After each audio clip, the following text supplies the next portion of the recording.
Hey, it's William Nylander. Welcome to Stockholm, home of the NHL media tour, European media tour. There we go.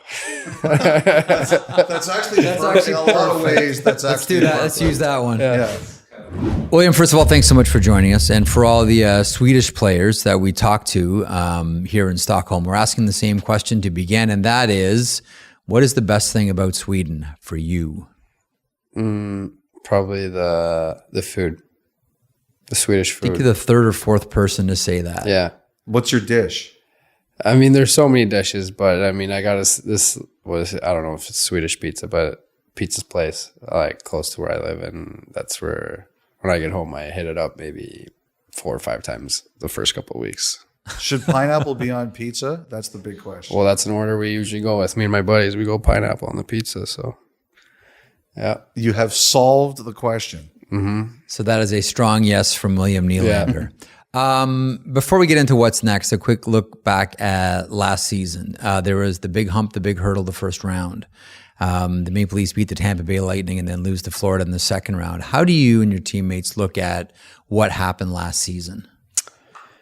Yeah, I think that look at it as being, I wouldn't say happy, but the step in the right direction, I think, with getting past the first round and getting over that hurdle, because I do think that was maybe weighing a little bit heavy on us, not getting past that in previous years where we've been up 3-2 and stuff like that happened. So that was great to get that off our shoulders. And I think going in the second round, I just think we maybe didn't have our foot on the gas as much as we should have. And I mean, now we know you win the first round. I mean, the second round is just going to get that much harder, and you're going to have to give that much more. So I think that's probably what we could take from last year. Have you seen this Morgan Riley appearance on a podcast called Jake's Takes? No. Okay, so Morgan Riley did a podcast on, it's a young fan. He's very talented. Mm-hmm. And it's a podcast called Jake's Takes. And he said that in Game 3 against Tampa, the face-off, just before he scored the overtime winner, he went up to you and said, and I'm paraphrasing this, like, is there a play you want to use here? And you basically said, like, no, nothing's been working. Just go back there and shoot and see what happens. Yeah. And that's exactly what he did, and he scored. Yeah. So he basically said that you called the winning goal because you told him not. Basically, I just told him to shoot it. Yeah, don't worry about me because nothing's working. Yeah. So just shoot it. Is that true? Yeah, I think that's kind of what it went down to, because I was like, none of these face-off plays that we've been doing nothing all series. So I just said, just shoot it, and then he did his thing. That's hilarious. He was giving you credit, just so you know. Well, I don't deserve any credit there. That's all him for sure. All right, where do things stand? As you know, everybody, and I'm just as guilty as anyone else. We're all talking. You're the source. Where does everything stand? Well, look, right now, I'm just getting ready for the season, and my agent and Brad can do whatever talking they want to do to try to get a contract done. Obviously, there's no other place I want to play at, so my mind's only in Toronto. Is any part of you concerned that this won't work out? That's for a later day in after the next season. So I'm not worried about that right now. Like, this is where I want to be at, and I'm just focusing right now and getting ready to have the best year of my career and helping the team to reach our goal that we all want to achieve. So that's for another day for me to focus on, because I still have one more year left, and that's the place I want to be at. So there's lots of time to get something done. And I'll ask one more. Was there any point at all this summer where you thought you were going to be traded? Not really. I didn't think so. I wasn't too worried.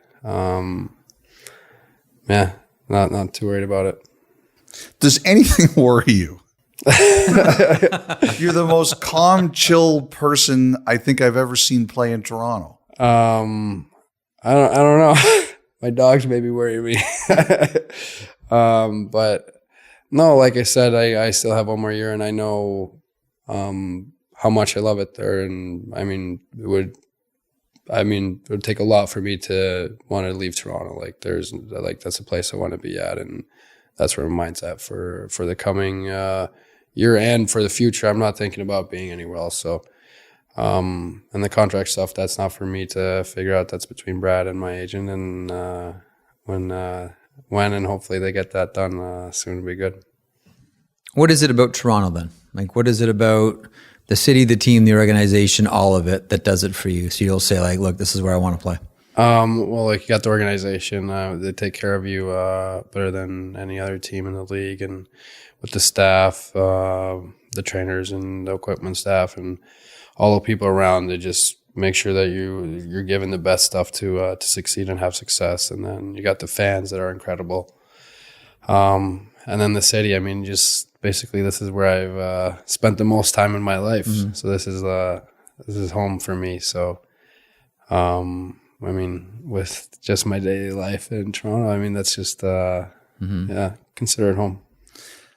I do want to ask you one more. And you know, again, this is your opportunity to clear anything. There's been, like I've said, like I've heard that you don't want to take a discount if other players aren't going to take a discount. There's been reports that you're asking for a minimum of $10 million. Do you want to address any of this? The contract stuff is that's just for Brad and my agent to dig into. I mean, both sides, I think, know where each other are at, and right now we'll just see what happens. I mean, I still have one more year left, so I don't really understand what the big rush is either to get a deal done. I mean, got one more year left. We have a great team, and we go from there. How do you and your teammates talk about this team right now?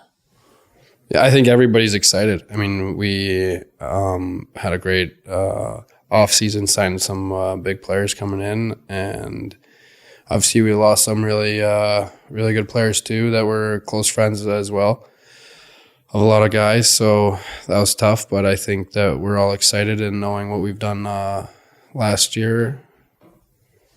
Job's 1/4 of the way to finish, but we're building towards that end goal. You know, from our perch, we talk a lot about windows and how long the window is open for certain teams and when it closes. Do players talk the same way? Like, do you guys talk about, like, okay, we have X amount of years to do this together? Well, I mean, for the most part in Toronto, I mean, we're still pretty young, I would think, as a group of guys. So, I mean, you look at other teams around the league, how long they've battled with their core group of guys to win a cup. So, think of Washington. Yeah, I don't think that there's a big rush in that aspect. I think that, I mean, it's going to take time too. It's not the easiest thing to go out there and just win a cup. Like, it takes time and a lot of stuff to learn, I think. And I mean, we're also young, so now getting a little older, but and that's one of the things I wanted to ask you is, like, when Marner got married this summer and a lot of you guys were there. Like, you guys are still pretty young, but if you think about it, you've been together 5, 6, 7 years now. Mm-hmm. And I just want, when you look at some of the guys you started with, how have you seen everybody change in the last few years? Well, I mean, I think that, like, everybody gets older, maybe a little bit more mature, but everybody's still, like, they're still them, like, from when you first met them to now, they're still the same way. Like, nobody has made, like, a huge 180 or whatever. So, I mean, everybody's still their young selves, just maybe a little bit more mature, probably. I wanted to ask you about Rasmus Sandin. And he was here a little while ago. And we asked him about the day he got traded. And we asked him about the conversation you had. And he said, you know, first of all, the two of you said it's weird not to talk to each other or see each other every day. Mm-hmm. He said that you told him the cameras are on you, don't lose your composure. But he actually said that he almost got emotional remembering the conversation, being asked about it. Because in that moment where he was going through a whirlwind, you made sure you were there for him. Yeah, look, like, that practice was kind of crazy, seeing lived with me for quite some time in Toronto and stuff like that. And working out and skating in the summers together and stuff. So, we become really close friends. So, seeing him skate off the ice there was, he just knew what was going on. So, as soon as practice was over, I went straight over to the locker room and made sure he was doing okay. And obviously it's tough to see a friend like that go, but, that's just the business side of it. Anything in particular you've worked on this summer?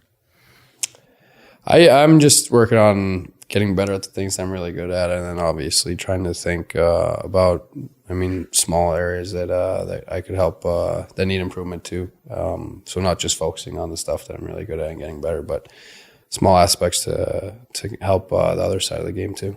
You look, I could be totally wrong on this, but you look thicker. Yeah, I don't know. It could be. Maybe I'm just wearing some baggy clothes, so you think I'm I don't know. The shoulders, maybe it's broad. Like you look stronger. I have to say. I don't know. I could be totally wrong. Yeah, I don't know. Maybe. Hopefully the summer workouts have been paying off. I'm curious about a couple of players that Brad Treliving has brought in here, and the two are Tyler Bertuzzi and Max Domi. You've played against both. What is your team getting with these two players? Competitors, guys that compete, and obviously do anything to win, and been successful in wherever they played. So I think they'll fit in with our team perfectly. Is that, at the end of the season, would that have been one area where you're having a conversation with someone from your team and you'd circle like, okay, we need players like Tyler Bertuzzi, Max Domi, these types of players? Yeah, look, after the season, everything was also such a whirlwind. So, with everything going on and you didn't know what was going on with the staff or anything. So, you weren't really thinking about who we should acquire, really. Plus you're upset about the loss at the end of the day. So, I think it was a great off season for us, and we also had another Swede, Klingberg, so that'll be fun for the Swede group. Some of the guys were skating with him. They said he looks really good. Yeah. He's a tremendous player, and I think he'll have a great year this year. What is the best thing about being a Toronto Maple Leaf? I think it's honestly the fan base. You could go anywhere and you got fans in the stands. I think that's the coolest thing about it. I've been on vacation. Here in Europe, there are people walking around with Toronto stuff on, and you're like, that's insane. Does anyone ever come up to you or say anything? I was at Five Guys in Barcelona, just standing in there waiting for the burger, and just some guy comes up to me. It's like, hey, huge fan. Me and my wife are here. We're just so it's pretty crazy. Take a picture? Yeah. Oh yeah. Okay. We're in Sweden now, and you'll be coming back to Sweden in November as part of the Global Series. The Minnesota Wild, the Detroit Red Wings, the Ottawa Senators, and your Toronto Maple Leafs. Personally, I love it watching NHL games in other countries. Every hockey country has its own hockey culture. What's that going to mean to you to play NHL games in Sweden? No, I think it'll be a lot of fun. Bringing NHL hockey here, I think it's good for growing the game too. Kids around the city could come and watch an NHL game. Usually games are on at 1 a.m., 2 a.m., 3 a.m. here, so they don't really watch any. So I think that'll be great.